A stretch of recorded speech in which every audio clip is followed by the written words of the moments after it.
વિદ્યાર્થી મિત્રો નમસ્કાર. સંસ્કૃત સરિતા ચેનલમાં આપ સર્વનું સ્વાગત છે.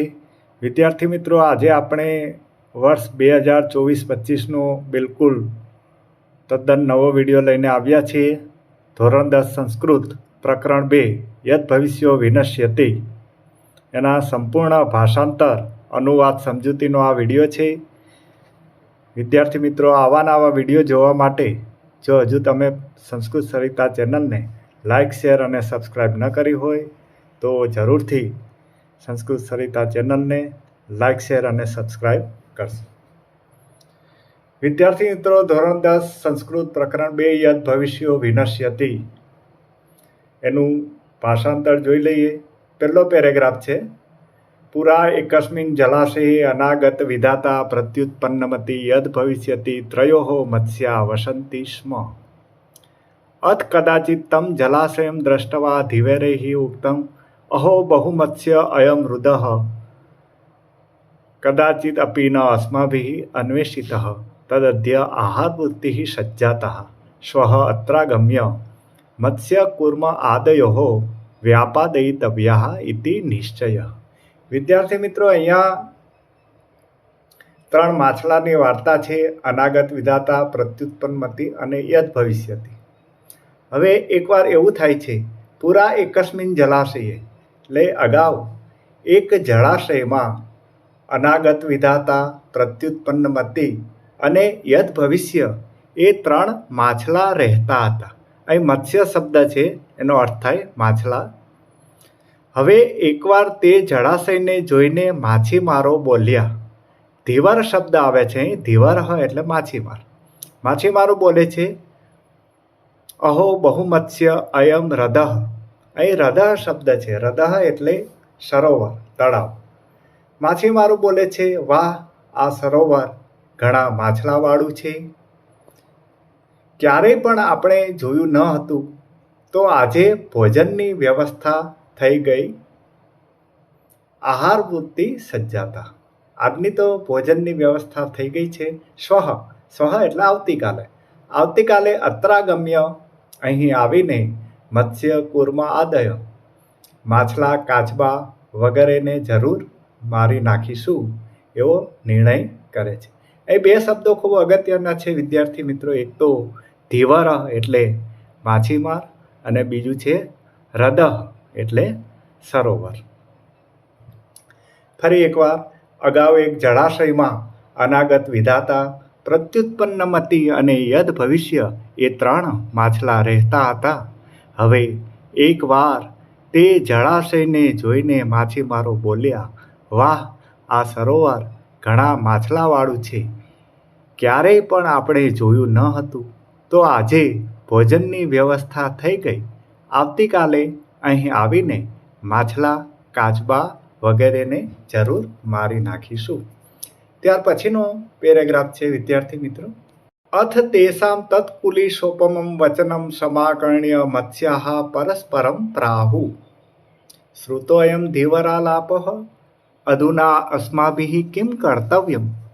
તત્ર અનાગત વિધાતાનામ મત્સ્ય પ્રાહ નૂનમ પ્રવાસ સમયે ધીવરાઃ અત્રાગમ્ય મત્સ્ય સંશયમ કરિષ્યન્તિ ઇતિ મમ મનસી વર્તતે તન્ન યુક્તમ સાંપ્રતમ ક્ષણમપી અત્ર અવસ્થાતુમ અસ્માભિઃ રાત્રૌ એવ કિંશ્ચિત સમીપમ સરઃ ગંતવ્યમ અહમ તાવત જલાશય અંતરમ ગચ્છામિ. અહીંયા એક અગત્યનો શબ્દ આવે છે. વારંવાર પરીક્ષામાં પૂછાય છે. પહેલી લીટીમાં તત્કુલિશોપમમ. કુલિશ શબ્દ છે. કુલિશ એટલે વજ્ર. હવે તેમનું તે વજ્રની ઉપમા આપી શકાય તેવું વચન સાંભળીને માછલાઓએ એકબીજાને કહ્યું. માછીમારોનો આ વાર્તાલાપ સાંભળ્યો. હવે આપણે શું કરવું જોઈએ? ત્યારે અનાગત વિધાતા નામનો માછલો બોલ્યો, ખરેખર સવારના સમયે માછીમારો અહીં આવીને માછલાઓનો વિનાશ કરશે એમ મને મનમાં લાગે છે, તો અત્યારે અહીં ક્ષણવાર પણ રહેવું યોગ્ય નથી. આપણે રાત્રે જ કોઈ નજીકના સરોવરમાં જવું જોઈએ. હું તો બીજા સરોવરમાં જાઉં છું. અહીંયા કેટલાક અગત્યના શબ્દો છે. એમાં ધીવરા લાપ એટલે કે માછીમારોની વાતચીત, વાર્તાલાપ. ત્યાર પછી બીજી લીટીમાં નૂનમ શબ્દ છે. નૂનમ એટલે ખરેખર, અને પ્રભાત સમયે એટલે સવારના સમયે.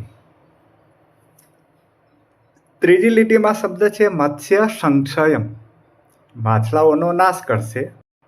હવે અહીં વિદ્યાર્થી મિત્રો સરહ શબ્દ આવ્યો છે. સરહ એટલે સરોવર. અહીંયા સરોવરના સમાનાર્થી શબ્દ આગળના પેરેગ્રાફના હૃદય આવ્યું, અને અહીં સરહ એટલે બંનેનો અર્થ થાય છે સરોવર, તળાવ. આગળનો પેરેગ્રાફ જોઈએ. આગળનો પેરેગ્રાફ અપરહ પ્રત્યુત્પન્નમતી પ્રાહ ભવિષ્યદર્થે પ્રમાણાભાવત કુત્ર મયા ગંતવ્યમ તદુત્પન્ને યથા કાર્ય તદ અનુષ્ઠેયમ તથા ચ ઉક્તમ ઉત્પન્ન આપદમ યસ્તુ સમાધ્યતે સ બુદ્ધિમાન. બીજો પ્રત્યુત્પન્નમતી નામનો માછલો બોલ્યો, ભવિષ્યને માટે પ્રમાણના અભાવથી મારે ક્યાં જવું જોઈએ? તો જેવી પરિસ્થિતિ ઉત્પન્ન થાય તેવું કાર્ય કરવું જોઈએ. અને વળી કહેવાયું છે, ઉત્પન્ન થયેલી આપત્તિનું જે સમાધાન કરે છે તે બુદ્ધિશાળી છે. હવે અહીં પ્રત્યુત્પન્નમતી નામનો માછલો કહે છે કે ભાઈ, ભવિષ્ય માટે તો કોઈ સાબિતી નથી કે માછીમારો આવે, ના પણ આવે, એટલે મારે ક્યાં જવું? તો જ્યારે જેવી પરિસ્થિતિ ઊભી થશે એ પ્રમાણેનું આપણે કાર્ય કરીશું. અને પછી કહે છે કે ઉત્પન્ન થયેલી આપત્તિમાંથી જે તે સમાધાન કાઢે છે તે બુદ્ધિશાળી છે.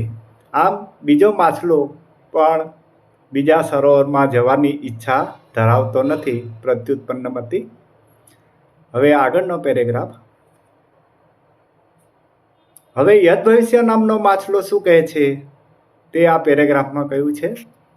તતો યદ ભવિષ્યેણ ઉક્તમ ધીવરાણામ વચન માત્રેણ પિતૃપૈતામહિકસ્ય જલાશયસ્ય ત્યાગઃ ન યુજ્યતે યદિ આયુઃ ક્ષયો અસ્તિ તદા અન્યત્ર ગતાનામપી મૃત્યુઃ ભવિષ્યતિ ઉક્તમ ચ.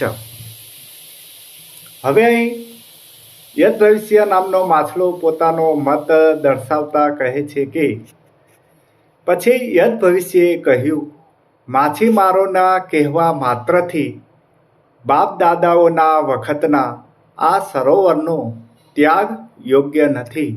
જો આયુષ્યનો નાશ થવાનો છે તો બીજે ગયેલાઓનું પણ મૃત્યુ થવાનું જ છે. એટલે યદ ભવિષ્ય નામનો માછલો એમ કહે છે કે ભાઈ, આપણે તો બાપ દાદાના વખતનું આ સરોવર છે, એ કંઈ એનો ત્યાગ કરવો આપણા માટે યોગ્ય નથી. જો આયુષ્યનો નાશ થવાનો હશે તો આપણે બીજે જઈશું તો ત્યાં પણ એ જ થવાનું છે. એટલે ભવિષ્યમાં ભલે જે થવું હોય તે થાય, પણ આપણે આ સરોવર છોડવું યોગ્ય નથી. હવે આગળનો પેરેગ્રાફ. યદ ભવિષ્ય નામનો માછલો ત્યાર પછી એક શ્લોકમાં ઉદાહરણ આપતા કહે છે કે યદ ભાવિ ન તદ ભાવિ ભાવિ ચેન્ન તદ અન્યથા ઇતિ ચિંતા વિસગ્ન અયમ અગદઃ કિમ ન પીયતે. અહીંયા એ કહે છે કે જે નથી થવાનું તે નહીં થાય, અને જે થવાનું છે તે બદલાવાનું નથી. એમ ચિંતારૂપી વિષને હણનારું આ ઔષધ તમે કેમ પીતા નથી? એટલે કે ખોટી ચિંતા કરવાની જરૂર નથી. જે થવાનું એ થશે અને નહીં થવાનું એ નહીં થાય. એટલે આપણે એવી કોઈ ચિંતા કરવી નથી. અહીં એક શબ્દ આવ્યો છે અગદ. અગદ એટલે ઔષધ, અને વિષ એટલે ઝેર. આ બે શબ્દો આ પેરેગ્રાફમાં અગત્યના છે. એટલે અહીંયા ત્રણેય માછલાઓએ પોતપોતાનો મત દર્શાવ્યો. હવે શું થાય છે તે જોઈએ.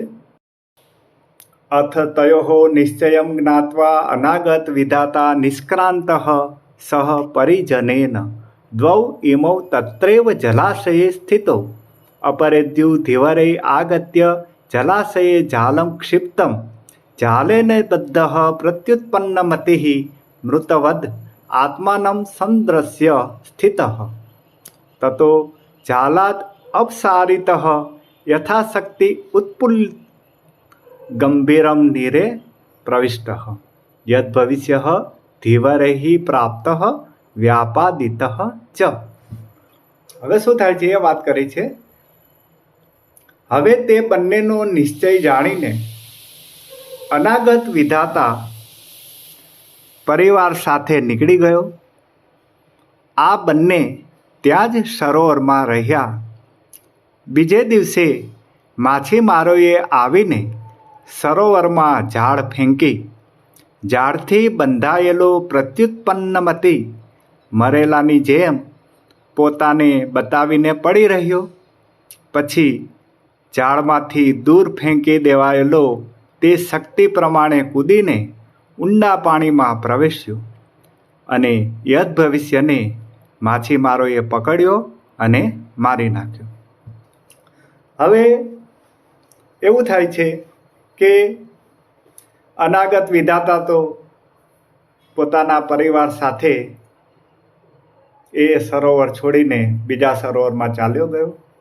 હવે બીજા બે માછલા એટલે કે પ્રત્યુત્પન્નમતી અને યદ ભવિષ્ય નામના માછલા તે સરોવરમાં જ રહ્યા.